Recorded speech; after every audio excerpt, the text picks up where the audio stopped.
test Christianity. Today, some missions have fallen into disrepair, while others have been painstakingly restored to their original grandeur. Some even combine the symbols of early Native American beliefs with those of classic Catholic churches. In missions that dot the countryside from California to Mexico, religious ceremonies are a blend of Catholic doctrine and Native American spirituality. In these churches, both the missionaries and the Native Americans work together to celebrate their beliefs. This mutual respect for each other's differences has resulted in ceremonies equally inspiring for both cultures. Four-wheel, fully independent suspension. 24 valves, 214 horses.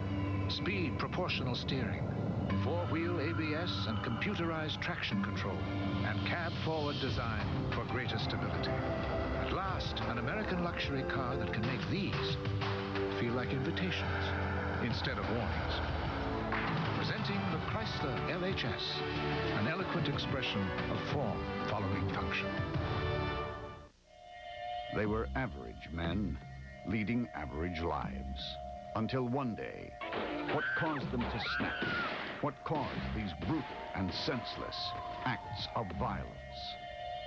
Then, in the remote frozen regions of Norway, American Marines faced the ultimate challenge. Meet the 1st Platoon. This week, beginning at 9 Eastern, 8 Central, only on Discovery Sunday.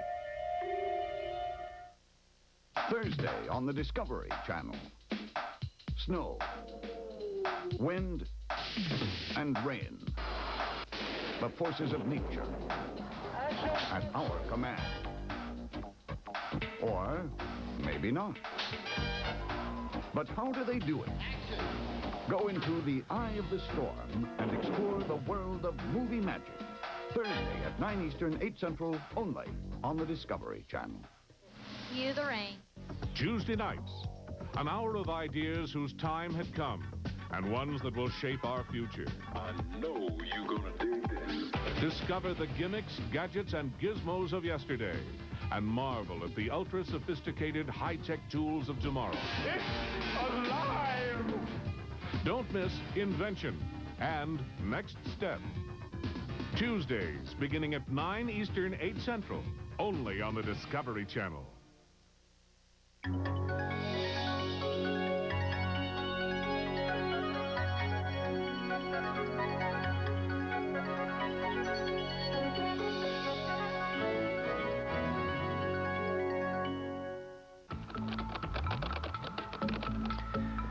Hello, I'm Henry Tenenbaum.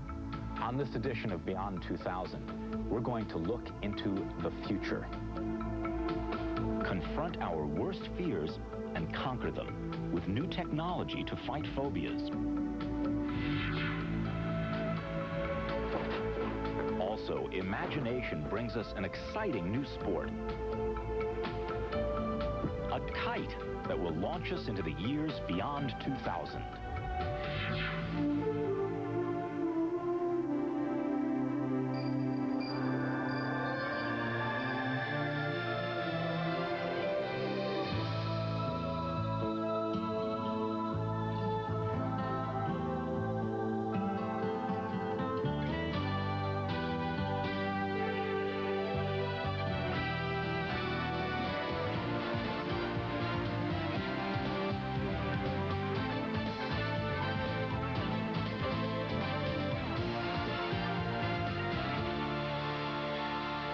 Some people have a fear of heights.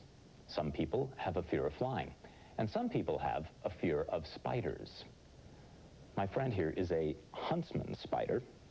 This is the most common kind of spider that was used on the movie Arachnophobia. Oops, there he goes. Arachnophobia means fear of spiders. Phobias are actually quite common. There are many kinds of them. Have you ever heard of pagonophobia? That's a fear of beards. How about electrophobia? That's a fear of chickens. And for the person who fears everything, well, that's called pantophobia.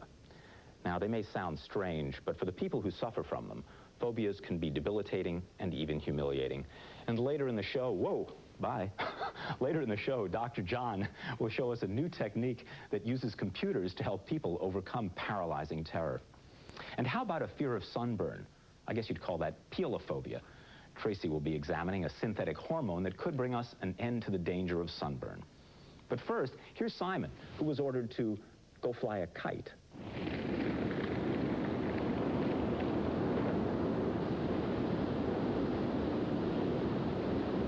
Well, you don't have to be a kid to enjoy kite flying. People have done it for centuries for all sorts of reasons. For therapy, for sport, or just for fun.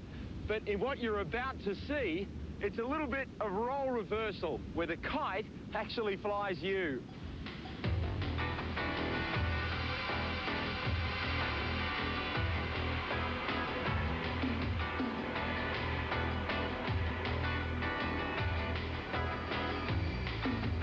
Kites first danced on the wind around 3000 BC, when it was reported that the Chinese used them to scare their enemies during warfare.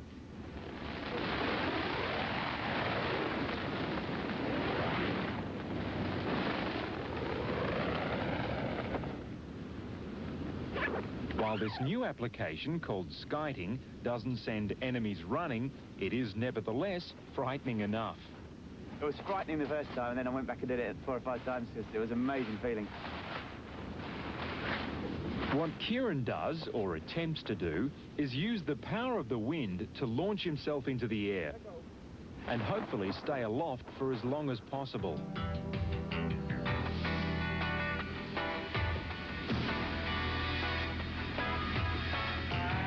He uses a flexifoil, a dual-line kite made of lightweight nylon spinnaker cloth.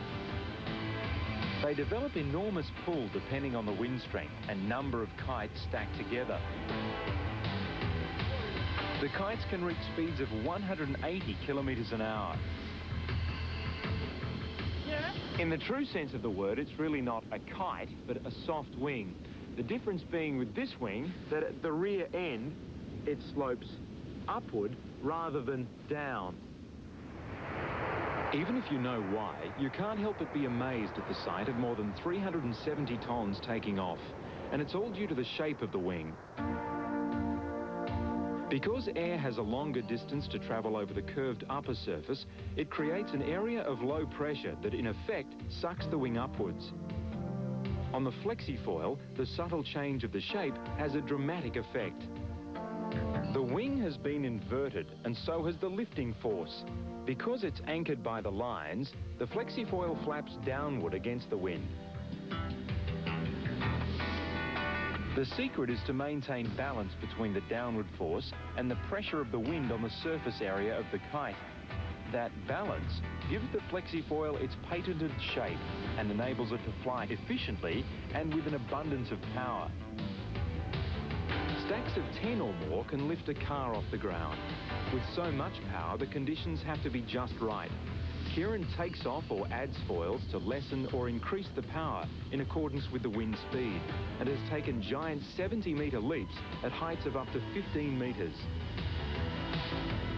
It's a thrilling and dangerous new sport, and on this program we often talk about innovations that'll take us beyond the year 2000.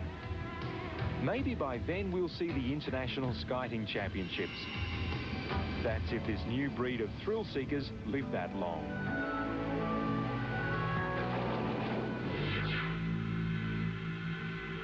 Working in television, glamorous? Huh.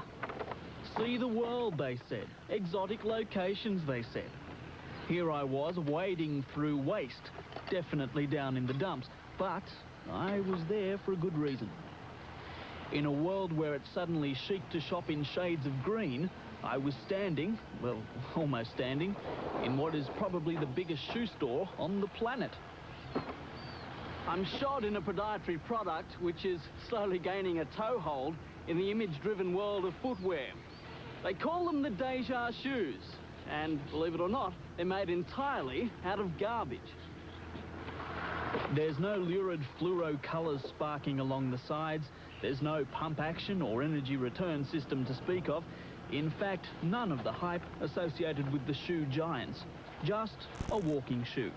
Made from, among other things, coffee filters, cardboard boxes, and recycled tyre rubber. What do you know, the things people throw away. The outer fabric and the inner lining of the shoe are both made from 100% recycled fibres, and the material between those is made from old polyester drink bottles. Old tyre rubber takes on a new role as the sole, and the material left over from the production of disposable nappies and polyester cups is used in the moulded upper part of the shoe. Who knows, maybe one day your old seat may wind up on your feet because the foam from old cushions and chairs is used in the tongue and the collar. More and more products with a past, like the Deja shoe, are starting to creep onto the marketplace and into the wardrobe. It's no secret, I guess, that waste like this is fast becoming society's archenemy, but who knows?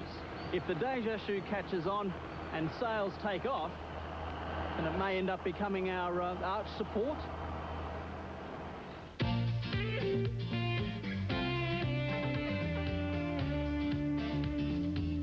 When love is in the air, the U.S. space program is stuck on the ground. That next on Beyond 2000. This portion of Discovery is brought to you in part by Oldsmobile. So what would you say if I told you to see your Oldsmobile retailer right now? You'd ask for directions. You'd say you just bought a new Oldsmobile a few minutes ago. You'd say, wow, an 88 special edition with air, cruise, tilt, anti-lock brakes, and dual airbags for $19,995. Gee, so I was right the first time. It's your money.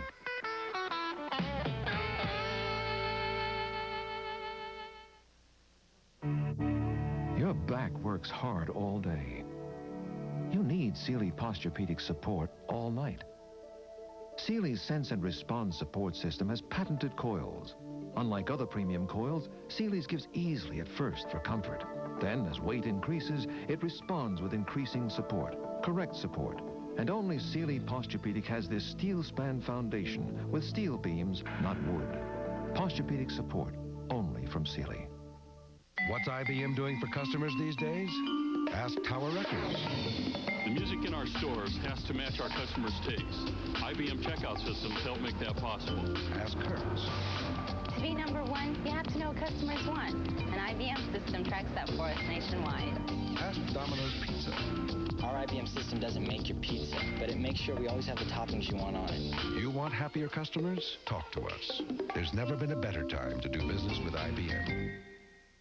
如果你講廣東話 MCI 오peradora 중원지 현신 카드를 받으실 수 있습니다. Freely translated, my associate said, if you speak a language other than English and you're an MCI customer, your operator, your calling cards, and even voice instructions are in your language. The lowest price international calls. To any two numbers just about anywhere with MCI. Now when you join MCI and friends around the world, you get $35 of free calling. And the lowest price calls to any two numbers worldwide. And that's a great deal. In any language. The forces of nature at our command. Or maybe not. Go into the eye of the storm and explore the world of movie magic. Thursday at 9 Eastern, 8 Central, only on the Discovery Channel. Cue the rain. Technology and nature rarely go together, and rocket launching is no exception. For security and safety reasons, launch pads are usually located well away from people. And as Andrew Carroll discovered, this very isolation poses its own unique problem. The Merritt Island National Wildlife Refuge teems with wildlife. And apart from the larger species, there's plenty of smaller forms of life here too. One in particular is exceedingly amorous at this time of year. Now, that normally wouldn't be a problem in this natural wonderland, but its attraction to the opposite sex is a real threat to the world's costliest space program. The locals are singularly unimpressed with the multi-billion-dollar investment in their backyard. The Kennedy Space Center is just another piece of territory to be explored. Over the years, Larry Gast, a NASA entomologist, has rustled rattlesnakes from control rooms and removed raccoons from the space shuttle.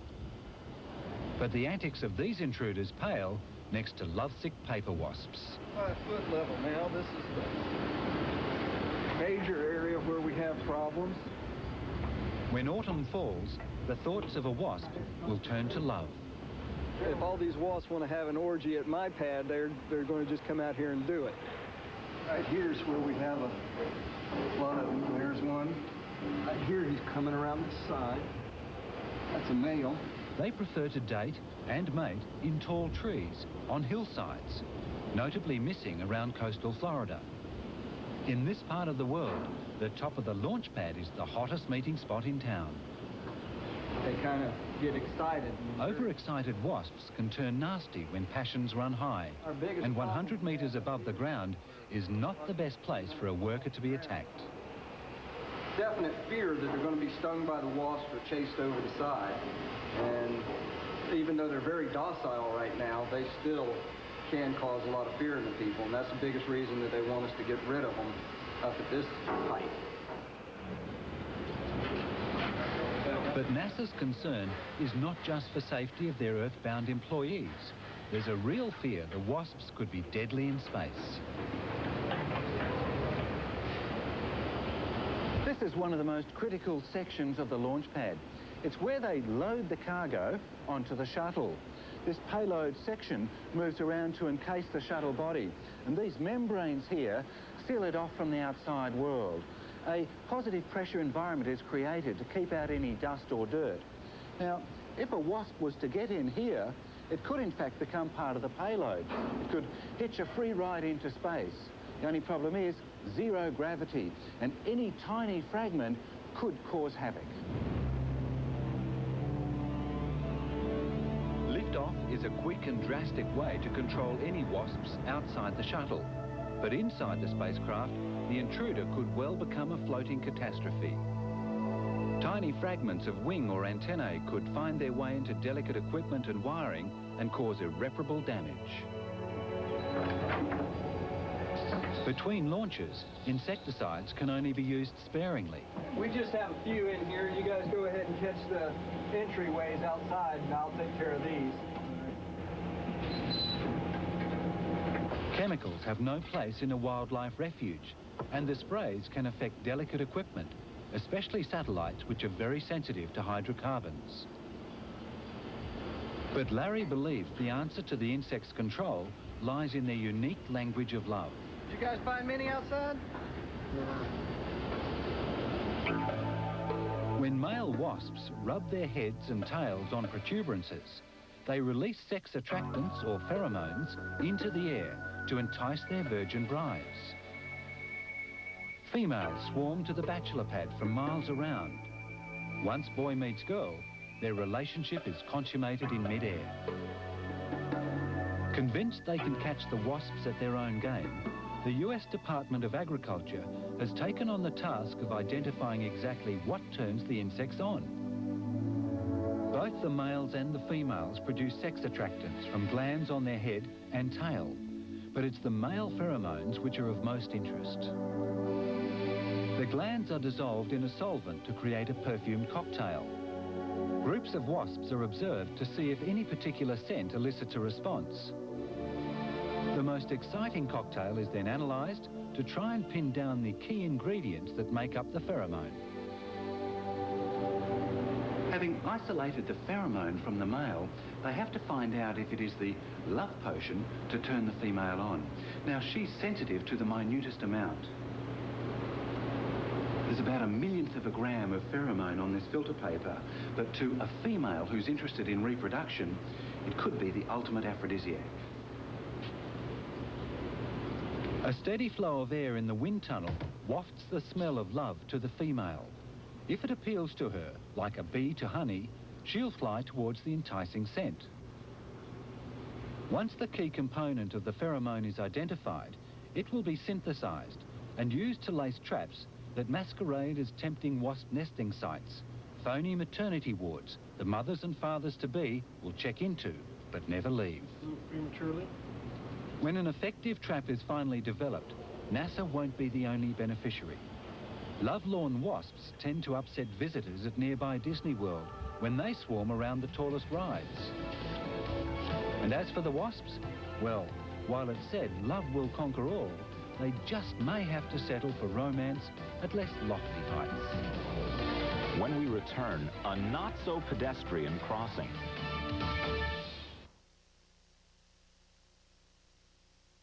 I know. Say we didn't get the package. Martha! Tom! Did you get our package? Gee, it never got here. Really? Introducing tracking software from Federal Express. It was delivered to your place at 9:22 a.m. Ah! Probably stuck in the mailroom. No, it was signed for by your partner, Brian. Now you can track packages right from your computer on your desk. Brian, are you there? Oh, that package, Martha. We could negotiate a deal. What do you mean I can't do that? Please, don't pull that on me now. I'm pressing enter. You're the computer. You tell me where the file is. Huh? Don't just sit there blinking. Enter. I'm gonna give this to you. But I want it back. The idea of talking to a computer is certainly not a new one. Open status report. Getting a response certainly is. The new Desk Pro with business audio from Compaq. They were average men leading average lives. Until one day, what caused them to snap? What caused these brutal and senseless acts of violence? Then, in the remote frozen regions of Norway, American Marines faced the ultimate challenge. Meet the 1st Platoon. This week, beginning at 9 Eastern, 8 Central, only on Discovery Sunday. Teamwork. It's the cornerstone of any championship season.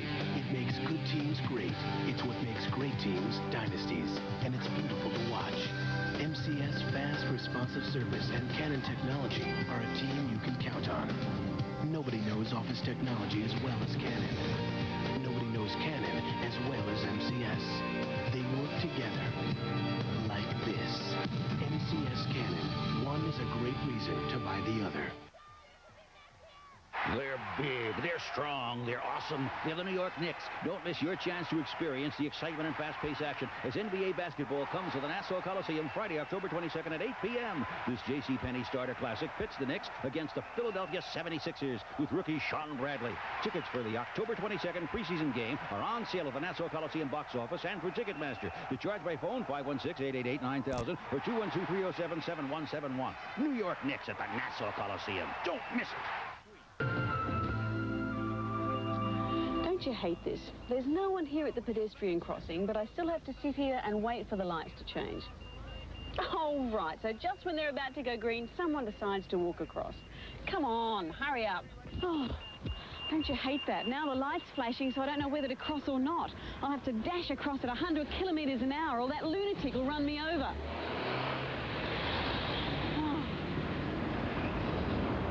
Pedestrian crossings can be frustrating for pedestrians and drivers alike, often causing more than just inconvenience. Not surprisingly, 70% of road traffic accidents involving pedestrians occur while they're crossing roads. The main problem seems to be that not enough time is allowed for pedestrians to cross from one side to the other. Yet if that period were extended each time a pedestrian pressed the button, drivers would often be left sitting at red lights long after the last pedestrian has ambled across. Well, a pedestrian-friendly system is now on trial in England, developed by the Transit and Road Research Laboratory. It uses infrared cameras and pressure mats to make life a little easier for all concerned at pedestrian crossings.